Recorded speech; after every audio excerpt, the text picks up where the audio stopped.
What are you doing, Bill? Oh, nothing. Just hanging around, waiting for Kerbal Space Program Hardcore Mode. Part 4. The only series on YouTube where Kerbals explode with alarming regularity. Missions only have one chance at success, and the tech tree moves forward very, very slowly. Last time we sent several missions to Minimoose, unlocked many tech nodes, and then built a brand new orbital station. This time we're going to guide our orbital station to the Mun, send out probes to collect tons of science, process that science into even more science, and then establish our very first surface outpost on a different celestial body, equipped with lots of new features, including a space taxi, and much more. But before all that gets underway, there is something from last episode we have to address. I did send 2 probes all the way out of the Kerbal system, one to Kerbal, the sun, and the other to Duna. But me, in my infinite wisdom, went ahead and attached the basic antenna. They definitely do not have the capability of sending a signal all the way back home. Oh my god, bro. Oh, hell no, man. So, the probes are kind of just chilling in space right now, completely unusable. Maybe we can send a mission to fix them in the future, but for now, they are space trash. But now we can move on to much more successful endeavors back at the Void Space Center. We are ready to send our station on its maiden voyage across the cosmos and encounter the Mun. This does indeed go smoothly, and we are able to get into a stable orbit around the Mun, ready to commence Operation Space Rock. A lot of work has led up to this moment, and that begs the question, why do we need a space station anyways? In Kerbal Space Program, every body is split into several different biomes that all have their very unique scientific data to be collected. A space station can have onboard extra fuel that allows a craft to separate from the mothership, collect that science, and then return back. Refuel, then go back in again. This capability is immensely useful and is actually necessary considering the large amounts of science needed to complete our tech tree. But even better than that is this part right here. It's called the Mobile Processing Unit. This part, once given electricity and science, will over time process all of the data given to it and increase the total payout. But this takes a very long time. And that's why our space station has to be able to support Kerbals in space for several years at a time, just to make sure all the scientists stay alive long enough to finish their research and we can steal all the fruits of their labor.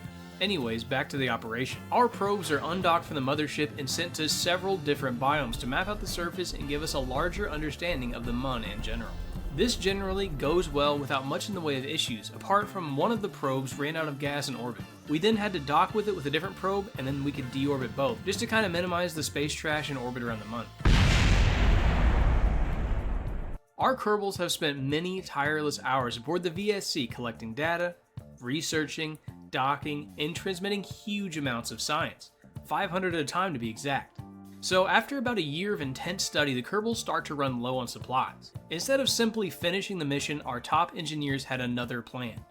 And it was split into 2 separate parts. Part 1 was that we need to rotate out the staff aboard the VSC because they were almost out of habitation time, and I was not in the mood to put down another rebellion. So a quick mission was launched just to send some new crew out there and bring back the fellas that have been up there for a long time. And also, while we're at it, refuel the main craft a bit too because it was getting dangerously low on fuel. If you're curious, our new staff will consist of Leetri Kerman, a school bus driver before being promoted to pilot, Donrod Kerman, a notable conspiracy theorist, and Jangwin Kerman, the war criminal. How could this mission fail with such a talented roster? Anyways, after docking, the crew was swapped out with the old one, and I also kind of have to admit something here. I was trying to transfer fuel from the new ship to the old one, and it kind of was just like completely not working. Even though I clearly had a fuel line running from the mothership to the resupply ship. I have no idea what was going on here, and I ended up just disabling the setting that blocked fuel transfers through unsupported parts, and that did the trick. After complete, the old crew came back to Kerbin, touched down, and were recovered without incident. In part 2, advances in technology have given us access to the ability to grow food in space, a truly amazing achievement. A new module was therefore designed containing not 1, but 2 separate hydroponics units, a living space, more supplies, and even a brand new astronaut will be joining the mission, Bill Kerman. Bill Kerman has bravely volunteered to be the newest scientist aboard the VSC. The module is loaded onto the launch pad and then sent up into orbit, except it failed spectacularly, and Bill almost died. But he didn't. He parachuted safely back down to the ground, but was undoubtedly traumatized. He was then unwillingly loaded back into the capsule and sent back in for another ascent. This time it worked, and after some time passed, came in for a rendezvous with the VSC. docking was achieved, fuel was transferred, the craft was then oriented to burn retrograde until we could undock the extra fuel tank so it could crash into the planet, and then we had a bit of orbital reconstruction to do. As of now, the craft looks kind of ugly and horribly unbalanced, but if we take this extra docking port right here, then slap it on the underside of the agricultural module, then we'll be able to place it in the middle of the ship instead. It was far more balanced, and then we duct taped everything together to ensure stability because we were once again on the move. Having gathered most of what we needed from the Mun, there was another moon just over the horizon calling out to us. It was Minimoose. The VSC then set course for greener, mintier pastures. The transfer was surprisingly easy to do, and an orbit around 100k meters was selected. After getting into orbit, our brave astronauts restructured the ship for its new home. But back planetside, Mission Control had been cooking up something special. It was time for another first for our fledgling space program. It was time for the Mint Outpost. It was designed to hold 2 Kerbals for over 1 year, much like the space base, complete with a communications array/electrical module, habitation module, and a special surprise hidden deep down below. But that's for a little bit later, because this was the first part of a 2-stage mission to complete the Mint Outpost. It successfully got into orbit, transferred into Minmus orbit, and then a rendezvous with the VSC was completed. We then had to pick up another member of the team to fill out the roster. Lee Tree Kerman was selected because she, being a pilot, had the skill set required to put this thing down safely. Bill was kind of just a warm body, to be honest. But the scientists aboard had to use our scanning technology to find a suitable spot to set down our outpost. Upon scanning the planet, a site was selected. It was located in an as-of-yet unexplored region of Minimoose, where we could harvest maximal science. The entire space program's fate rested on Lee Tree's ability to conduct the following mission. But she had to do some very delicate maneuvers, but you'll see that in a second. For now, we gotta get this thing onto the ground. A relatively smooth descent. A couple of strategic burns. A landing gear deployment. And one buttery smooth landing later. We had planted our Kerbals on the surface of Minimoose. A monumental achievement, but the hard part was not quite over just yet. The base is split into 2 parts, and Lee Tree's job was to separate both halves, and then land nearby. Which she did very skillfully, I might add. But that's not quite all the base has to offer. Below the crew quarters is something special, something of a garage. Our engineers have been testing a rover design back on Kerbin. It handled exceptionally well, being able to transport Kerbals and science from a much further distance. After the grand unveiling of the rover and extending out its wheels, Bill was ready to take it out for a spin, which he did. It ended up not working the best. As it turns out, even with immense knowledge, Kerbal still forgot to take into account the gravity of a moon when designing the craft. Oh, me? No, it wasn't me who made that mistake. It was some goofy engineers back at the VSC. I mean, how could you be so dumb that you didn't even consider the gravity of the place you were going to be building for an entire rover? Yeah, ridiculous. Anyways, the first landing was an unmitigated success, apart from being upside down for a while. And in the meantime, back at the VSP, a craft was being assembled. This craft was meant to be something of a space taxi, meant to ferry our passengers down from the surface base all the way up into orbit, and then send other passengers down from orbit all the way back down to the surface. And this was the craft design that I came up with. Literally known as the Mint Transfer Craft, you may also see that there's 2 of them.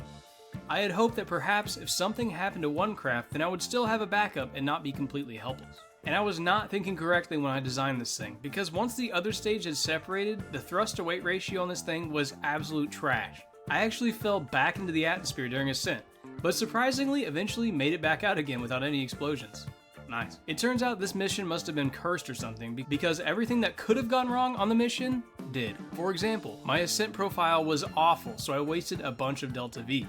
I ran out of electric charge, so I missed my encounter with Minmus and had to time warp it until I encountered it again. On the second pass, I did eventually make it in orbit, but my inclination was all messed up, so I had to fix that, wasting even more Delta V. When I came into dock, all of the solar panels were in the way of the docking port, and my engineers were all the way back on the surface, so I couldn't even fix it. I just had to try again, and again, until I finally docked. And then, when coming in for a landing, I once again lost electric charge, meaning that I had to sit there and watch all of my hard work explode on the surface of Minimoose. It was very painful, but at least I brought 2 of them, right? The second mission was far more successful and ended up landing on the surface, even if it was kind of far away from the target, so we had to get a little bit closer. And hey, while this thing is maneuvering over to the outpost, you should definitely hit that subscribe button. I put a ton of work into these videos, and a sub would boost my channel in the algorithm to show them to more people and maybe even make me a couple of dollars. Anyways, after touchdown next to the Outpost, there was something else that had to be done. The space taxi was desperately low on gas, and we had to do a bit of refueling. Luckily, the bottom half of my Outpost was still loaded with Delta V, so I tried to connect them with an external fuel duct from the old craft to the new one, and once again, it simply wasn't working. Maybe I was just too far away? I got closer. That didn't work. I got closer again, and that didn't work either. I guess you just can't fuel true craft like this? Depressing. But all hope wasn't lost. I had one more idea. Remember these probes up at the VSC? Well, they do in fact have a docking port that could be harvested. Now we have a docking port right up here. Excellent. So now all we have to do is land this bad boy on top of the other one and get them to dock, which is much easier said than done. But luckily for you, we have the power of editing to make this incredibly mind-numbing and tedious task take place very quickly. After connecting up, our fuel is transferred, and now I present to you the very first Minimoose scientific mapping and scouting operation. It starts with reconfiguring our craft to give it access to the Science Junior part, and then blowing up all those unnecessary accoutrements, and taking a quick trip back up to the orbital station to snag a scientist. The taxi has a hard time docking because of all of these solar panels. A Kerbal is sent out to eliminate them. Our craft docks, transfers some data, a scientist Kerbal is sent out for the next mission, we undock, land back at the outpost, take some time to relax before setting out again. Up at the station, we scout out a new location on a biome known as the Flats. Our scientist gets back on top of the taxi and back into the saddle. We fly over to the landing site, collect some more science, launch off the surface, dock with the mothership, process some more science, and rinse and repeat. This does indeed go on for a good long while. Also, look at this Kerbal. Is it just me, or is it hilarious when they're piloting a craft from the external command seat? Just look at him. We land back at the station and settle in for a long journey around the sun, processing our science and sending it all back home. So after collecting up all that data, what were the rewards of 6 hours of footage I recorded for this episode? Well, we completed basically 2 more rows of the tech tree. I think that was well worth it. And you know what else is incredible? I haven't killed a Kerbal in 2 whole episodes. I mean, I almost did, but he ended up making it back down to the ground safe and sound. I'm not sure this streak will continue for much longer, but hey, let's enjoy it while it lasts. I appreciate you for sticking it out till the end of the video.